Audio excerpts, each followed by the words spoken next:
Можеме ли? Да. Почитуван председател и пратеници, почитуван премиер и министри. Имам три прашања, сите три прашања се за премиерот Христијан Мицкоски. Почитуван премиер. Оно што граѓаните и ние го видовме во овие 4 месеци од кога ја презеловте власта е поразително. Вашата влада се движи во целосно спротивен правец од ветувањата што ги дававте пред изборите. Мицкоски на власт и Мицкоски во опозиција очигледно не се познаваат, тоа се двајца целосно различни луѓе. Буквално го плукнавте секој ветување и секоја политика на која градевте кариерата и со која им се додворувавте на граѓаните. Почитувам премиер, целиот ваш политички успех се базираше на противењето на Преспанскиот договор. Договор за кој тврдевте дека е национално предавство. Вие реално и немате друга политика по која би ве паметеле, освен носењето на мајчките со големо не за Преспанскиот договор. Но откако седнавте во премиерската фотелја, истиот договор стана ремек дело на дипломатијата. Го барате како пример за други договори и од неуморен противник станавте најгласен поддржувач. Ова дволичност и врвно политичко лицемерие треба да се изучува во книгите за манипулација со граѓаните. Велевте дека ќе го вратите мандатот ако некојаш кажете северно. Ајде премиере, еве сега шанса во собранието да го вратите мандатот. Наместо тоа, вие и вашите министри на мала врата почнавте да го користите уставното име, а некои богами тоа и со гордост го изговараат. Со ова покажавте дека вашата политика нема никаков рвет, но тоа го знаевте. Оно што е важно да го знаат граѓаните е дека вие, господин Мицкоски, го признавте успехот на целата политика на СДСМ во однос на стратешките прашања и решавањето на споровите. Секако немате доблест ниту честитост тоа да го признаете. Истото лицемерие го видовме во вашиот однос кон други странски политичари. Пред изборите Борисов го нарекувавте криминалец, човек што спие на злато. Сега веднаш побрзавте да му честитате за победата и да го фалите како партнер за нашите европски аспирации. Она што до вчера беше обвинување, сега е честитка и пријателски разговор. Вие, премиере, го редефиниравте политичкото лицемерие и популизмот. Вашиот рвец се свитка, а вашите принципи падна. И покрај се што поплукавте и погазивте, вие не покажувате ниту план, ниту стратегија, ниту капацитет да извадите државата од ќорсокакот во кој ја втурнавте. За време на кампањата велевте дека ќе преговарате за подобри позиции, дека ќе ги исправите грешките на претходниците, а денес го гледаме спротивното. Европа ни е подалечна од било кога.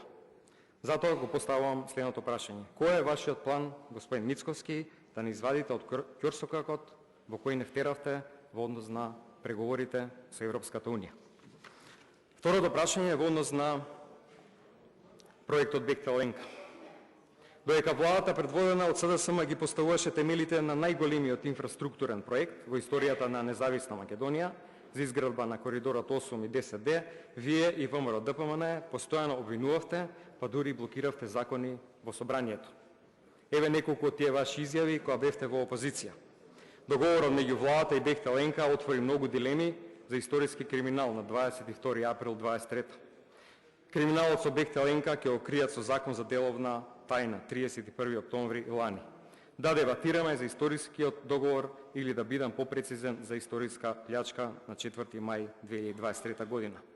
Откако седнавте во премиерската фотелја, господин Мицкоски, договорот со Бехтел Енка од историски криминал и историска плјачка стана историски успех, добар за државата и граѓаните. Почнавте да се фалите со истиот проект на СДСМ. Смешно изгледате кога се сликате на истите локации, каде представници на претходната влада веќе направија промоција. Смешни сте кога тугиот успех го прикажувате како свој. Смешни сте што и секоја инвестиција која најавивте и секоја фрлена лопата откако сте премиер е всушност резултат на работата на СДСМ и претходната влада. А вие гордо и без тронка срам се китите со туги перја. Господин Мицкоски, нема ден да помине, а сами себе да не се демантирате. Нема ден да не признаете некој успех на претходната влада. Преспанскиот договор беше историско предавство, сега е ремек дела. Коридорите и Бехтел Енка беа историски криминал, а сега се историски проекти. Пругата кон Бугарија беше криминална и завршуваше во слеп тунел, Сега тунелот прогледа, истиот проект ќе го правите.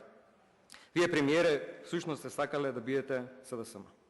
Штета што кочевте, блокиравте и напаѓавте се што всушност било добро за граѓаните, но лошо за вашето политичко делување во опозиција. Ово уште еднаш ја потврдува вашата кусогледост и политички опортунизам на штета на интересите на граѓаните.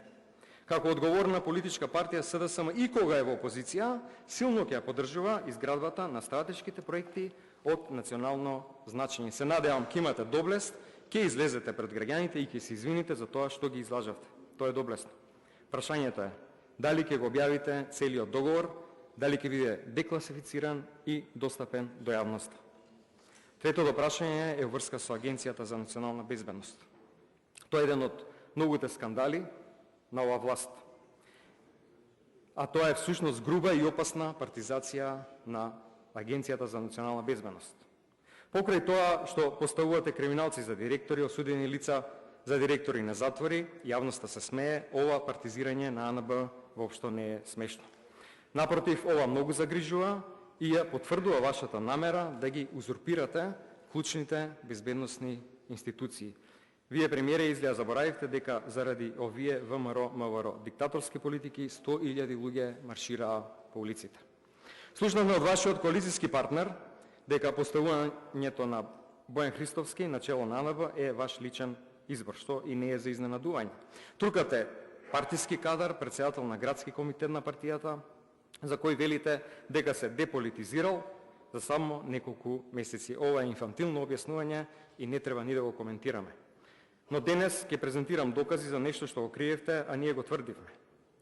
Докази дека станува збор за незаконско поставување на директор на Агенцијата за национална безбедност. Ќе покажам документи доставени до нас од свиркачи, изводи од Агенцијата за вработување и Фондот за здравствено осигурување. Со малку математика може да се оспори и главниот услов за неговото назначување, а тоа е 5 години стаж на раководни позиции, согласно законските услови. Ни тој услов не го исполнува вашиот партиски кадар. Медиуми од Македонија и Бугарија веќе покажа дека Христовски нема ниту вистински документ за соодветно познавање на англиски јазик. Документот што го приложил е од училиште во Пловдив, Бугарија, а во Пловдив воопшто нема центар за полагање за TOEFL сертификат. Значи, за да стане директор, свесно употребил фалсификуван документ и со тоа направил кривично дело. Замислите, човек кој прави кривично дело, кој не ги исполнува условите, треба да води безбедноста во државата. Нели, премиере, ветувавте по-различен начин на работа.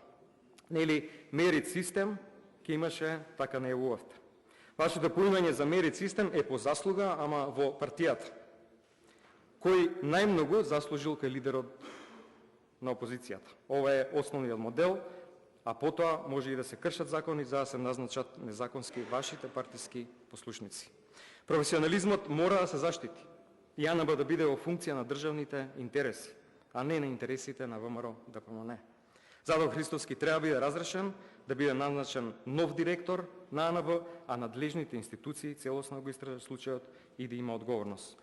Почитуван премиер, моето прашање е дали после сите овие информации конечно ќе се охрабрите и ќе го разрешите директорот на Агенцијата за национална безбедност. Ова се документите од фондот и од агенцијата по кои што со пресметка се утврдува дека го нема соодветниот стаж. Ви благодарам.